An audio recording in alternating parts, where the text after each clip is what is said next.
کون ہے جس کے لیے قرآن نے کہہ دیا ہے شیاطین؟ اچھا، شیاطین ہے. اور شیاطین کون ہے؟ شیطان ہے. شیطان کی جمع ہے. اور شیطان کون ہے؟ کہ جس نے اللہ رب العزت کا انکار کیا ہوا ہے. اور ہاروت اور ماروت کیا کر رہے تھے؟ وہ صرف اور صرف ٹیسٹ کرنے آئے ہوئے تھے، کہ لوگوں کو دیکھنے آئے تھے، کہ لوگوں کی آزمائش کی، کہ مجھ پر یہودی نے جادو کیا ہے، اور اس کی جو طلسم ہے، وہ جو جادو کی پوٹری ہے جس پر کیا وہ فلاں کنویں میں موجود ہے، جاؤ اس کنویں سے لے کر آؤ. اچھا سورۃ الفلق کی اور سورۃ الناس کی ایک ایک آیت کی تلاوت کرتے جاؤ. اچھا، وہ گرہ کھولتے گئے ادھر سے ایک ایک آیت کی مبارکہ کی تلاوت کرتے گئے. ادھر سے سورۃ الناس ختم ہو گئی، ادھر سے وہ گرہ کھل گئی، اور حضور پاک صلی اللہ علیہ وسلم صحت یاب ہو گئے.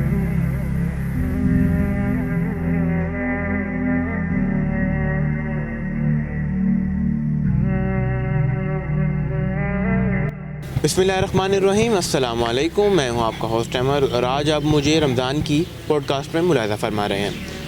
آج کا جو ہمارا سوال ہوگا، جو ہمارا ٹاپک ہوگا، وہ ہے جادو، بلیک میجک. اور ہمارا سوال سب سے پہلے سر یہ ہوگا کہ کیا بلیک میجک حقیقت میں ہے، یا ہم لوگوں نے اس کو ایک حلوہ یا ہم نے ہوا میں بس بنایا ہوا کہ جی کالا جادو کالا جادو. تو ذرا اس کے بارے میں تھوڑی سی روشنی ڈالے گا، کیا بلیک میجک ایگزسٹ کرتا ہے؟ بسم اللہ الرحمن الرحیم. سب سے پہلے تو آپ کا شکریہ. آج کا جو آپ کا سوال ہے وہ بڑا ایک معاشرے کے اندر ایک اپنی ہی اہمیت کا حامل ہے، کہ جادو کے بارے میں پہلے تو یہ بات سمجھیے گا کہ عربی کے اندر، قرآن عزیز کے اندر بھی سحر کا ورڈ آیا ہوا ہے جادو کے لیے، جس کے لیے انگلش کا ورڈ میجک آتا ہے، اور جو جادو کرنے والا ہوتا ہے اس کو مجیشن کہتے ہیں، جس کے لیے عربی میں ساحر کا ورڈ آیا ہوا ہے. دوسری بات یہ ہے کہ جو آپ کا سوال ہے کہ جادو کی حقیقت ہے، جی جادو کی حقیقت ہے. اب اس کے لیے سب سے پہلے تو جو قرآن عزیز کے اندر جادو کی جو حقیقت ملتی ہے وہ حضرت سلیمان علیہ السلام کے ایرا کے اندر جو ملتی ہے، عہد سلیمانی کے اندر. سورۃ البقرہ کی 102 نمبر آیت کے اندر اللہ رب العزت فرما رہا ہے وَاتَّبَعُوا مَا تَتْلُو الشَّيَاطِينُ عَلَىٰ مُلْكِ سُلَيْمَانَ وَمَا كَفَرَ سُلَيْمَانُ وَلَٰكِنَّ الشَّيَاطِينَ كَفَرُوا يُعَلِّمُونَ النَّاسَ السِّحْرَ. اب وہ جو شیاطین تھے وہ لوگوں کو جادو سکھاتے تھے. اب ایک بات ہے بڑی امپورٹنٹ، کہ یہاں پر جو جادو سکھا رہے ہیں وہ کون ہے جس کے لیے قرآن نے کہہ دیا ہے شیاطین. اچھا، شیاطین ہے. اور شیاطین کون ہے؟ شیطان ہے. شیطان کی جمع ہے. اور شیطان کون ہے؟ کہ جس نے اللہ رب العزت کا انکار کیا ہوا ہے. اس کا مطلب یہ ہوا کہ جو سکھانے والا ہے وہ بھی تو اللہ رب العزت کا انکاری ہے. اب جو انکاری ہے، جو سکھانے والا استاد ہی غلط ہے، تو جو سیکھنے والے ہوں گے وہ بھی تو غلط ہوں گے، اور جو کام ہوگا وہ بھی تو اللہ رب العزت کی بالکل اس کے حکم کے خلاف ہوگا. بالکل. یہاں سے ایک تو قرآن عزیز کے اندر یہ ثابت ہوتا ہے. اب جب ہم اس کو آگے لے کر چلتے، اسی آیت مبارکہ کے اندر اللہ رب العزت فرما رہا ہے وَلَقَدْ عَلِمُوا لَمَنِ اشْتَرَاهُ مَا لَهُ فِي الْآخِرَةِ مِنْ خَلَاقٍ. کہ یہ جو جادو کرتے ہیں، جادوگر ہیں، جو مجیشن ہیں، اس کا قیامت والے دن کوئی چیز نہیں ہے، آخرت میں کوئی حصہ ہی نہیں ہے.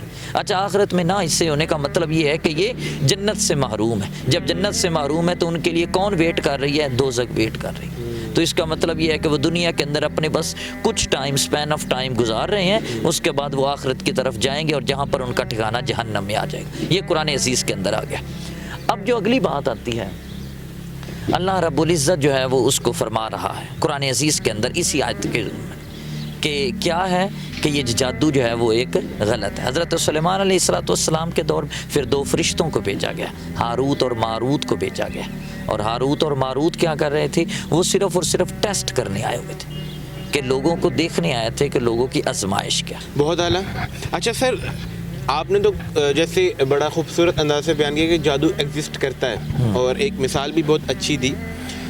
کیا ہمارے معاشرے میں جادو کی تعداد بڑھ رہی ہے، اور کیا ہم لوگ اپنے منافع کے لیے یا اپنے فائدے کے لیے لوگوں پر جادو کرواتے ہیں؟ اور اگر کرواتے ہیں تو اس کے کیا اثرات ہیں؟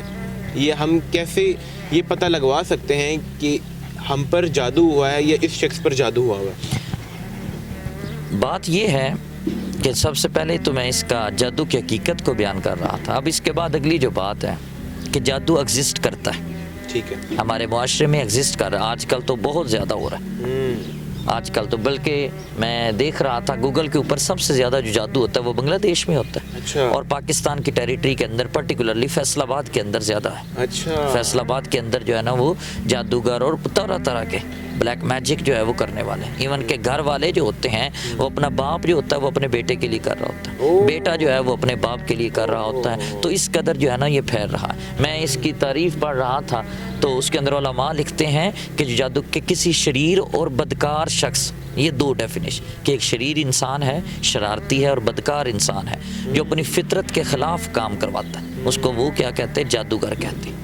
اب اس کی ڈیفینیشن کہ وہ ایک خاص انسان نہیں بلکہ وہ کیا ہے کہ ایک بدکار انسان ہے, وہ شریر انسان ہے, ایگزسٹ واقع ہی کرتا ہے. اور آج کل تو گھروں کو تباہی کرنے کا ایک اہم ذریعہ بنا ہوا ہے. جادوگر بھی دن بدن امیر ہوتے جا رہے ہیں, اور وہ گھر والے ہی ہوتے ہیں.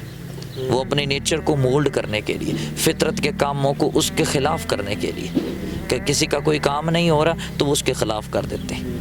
کوئی ایک انسان ہے جس سے اپنے مقاصد حاصل کرنے ہیں تو ہم اس مقصد کے خلاف اس کے برعکس جو ہے نا ہم کیا کر دیتے, اس کے اوپر کالا جادو کر دیتے.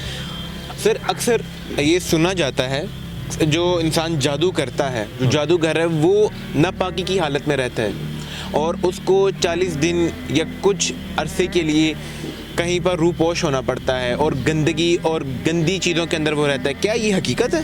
بات یہ ہے کہ جادو ہے کیا, آپ اس کو تھوڑا سا دیکھیں کہ جادو شیطانی عمل ہے.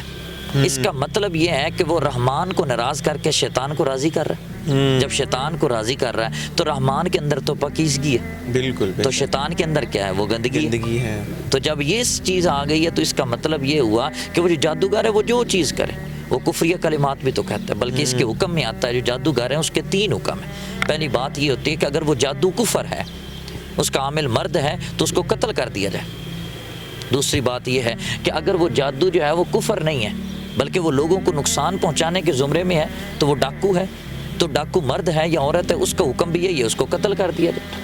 تیسرا یہ ہے لیکن رب رحمان بڑا ہے کہ اگر جادوگر توبہ کرنے والا ہے تو اللہ اس کی توبہ قبول فرما دے. بات یہی ہے کہ جادو جو ہے وہ کوئی بھی ہے, جادو غلط ہے اور اس کے نیگیٹو ہی امپیکٹ پڑ رہے ہیں. ٹھیک ہے. بھلے وہ دنیا کے اندر ابھی تھوڑا سا ہم اس کو اپنی خواہشات کو پورا کرنے کے لیے اس کے پازیٹیو اثرات ہوتے ہیں, لیکن الٹیمیٹلی اس کا نیگیٹو ضرور اثرات ہوتے ہیں. ٹھیک. سر آخری سوال, اگر ایک شخص پہ جادو ہو جائے جی اور عموماً پتہ بھی چل جاتا ہے تو اس سے اب بچنے کے کیا طریقے ہیں؟ آپ کو کیا ایسا عمل کرنا چاہیے, یا کوئی حدیث یا کوئی آپ وسلم کا واقعہ اس کے متعلق تھوڑی سی روشنی ڈالیں؟ امام بخاری نے یہ حدیث مبارکہ لے کر آئے, صحیح بخاری کے اندر یہ حدیث موجود ہے. حضور پاک صلی اللہ علیہ وسلم کے اوپر جادو ہوا تو اس کے اندر آتا ہے کہ علماء کہتے ہیں ایک تو یہ ہے کہ اس کا اثر 40 دن رہا, دوسرا کہتے ہیں کہ 6 ماہ رہا. اچھا. جو 6 ماہ والے کہتے ہیں کہ پہلے تھوڑا سا اثر شروع ہونے لگا 6 ماہ, اس کے بعد 40 دن تک وہ جادو رہا. تو اس کی ڈفرنٹ جو ہے وہ نریشنز ہیں. اچھا, اصل جو بات ہے حضور پاک صلی اللہ علیہ وسلم کے اوپر جب جادو ہوا تو حضرت جبریل آئے. اچھا. یہ بخاری کے اندر حدیث موجود ہے. حضرت جبریل آتے ہیں, وہی لے کر آتے ہیں, تو حضور پاک صلی اللہ علیہ وسلم بیمار ہیں تو انہوں نے معوذتین دی. معوذتین کا مطلب سورۃ الفلق اور سورۃ الناس, یہ اس وقت نازل ہوئی. جب آئیں تو حضرت جبریل نے حضور پاک صلی اللہ علیہ وسلم کو بتایا تو اس وقت حضور نے حضرت علی کو حکم دیا, علی کہ مجھ پر یہودی نے جادو کیا ہے اور اس کی جو طلسم ہے, وہ جو جادو کی پوٹری ہے جس پر کیا, وہ فلاں کنویں میں موجود ہے, جاؤ اس کنویں سے لے کر آؤ. اچھا. اب آپ کے وہ سوال کا جواب اسی کے اندر موجود ہونے والا ہے کہ وہ لائے گئی.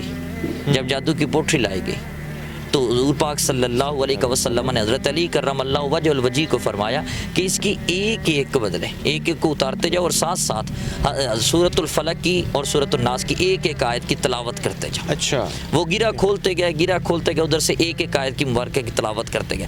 ادھر سے سورۃ الناس ختم ہو گئی, ادھر سے وہ گرا کھل گئی اور حضور پاک صلی اللہ علیہ وسلم صحت یاب ہو گئے. یہ بخاری کی اس حدیث کا مطلب یہ ہے کہ اگر آپ کے اوپر کوئی ہوتا بھی ہے تو اس کا ایک ہی حل ہے, وہ کیا ہے کہ رب لم یزل کی بارگاہ میں اپنی پیشانیوں کو سجدہ ریز کرنا, توبہ استغفار کرنی ہے. اور وہ قرآن عزیز کے اندر بھی فرمایا لا الہ الا انت سبحانک انی کنت من الظالمین, تو یہ پڑھنی ہے, استغفار کرنی ہے, تو اللہ رب العزت ضرور اس سے چھٹکارا دے گا.